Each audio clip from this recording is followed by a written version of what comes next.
How to make Moonton account 2024 in Mobile Legends, fast and easy. Makinig kang mabuti kasi simple lang naman to. Siyempre, pinakauna dyan, click mo yung Moonton account. Tapos ilagay mo yung Gmail mo dyan. Basta make sure lang na active kasi i-activate mo yan mamaya. Tapos siyempre, ilagay mo na rin yung gusto mong password. Tapos maglagay ka na rin ng big letter. Huwag ka na maglalagay ng sign, okay na yun. Siyempre, pag napilapan mo na lahat, i-submit mo. Pag submit mo, lalabas to. Verification email has been sent to your email address. Kaya naman, siyempre, i-check mo yung email mo.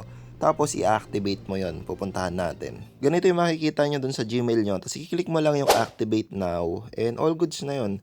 Babalik ka na dun sa Mobile Legends mo. Or, i-recon mo lang siya. Kung mapapansin nyo kanina, wala tayong Moonton account yan. Meron na tayo. Tapos, na-link na rin natin. Makakuha tayo ng 200 tokens. Tsaka elite skin, diba? O, diba? Meron ka ng Moonton account. Meron ka pang libreng elite skin. Siyempre, sa mga hindi pa pala nakapollow, mag-follow na kayo. Kasi ang mag-follow, win streak ngayong araw. Salamat! Bago ka mag-scroll tropa, baka di mo pa alam tong event na to, pwede mo makuha yung emote ni Akay ng libre.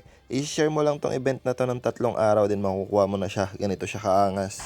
Happy birthday, MLBB! Happy birthday, MLBB! Happy birthday, MLBB!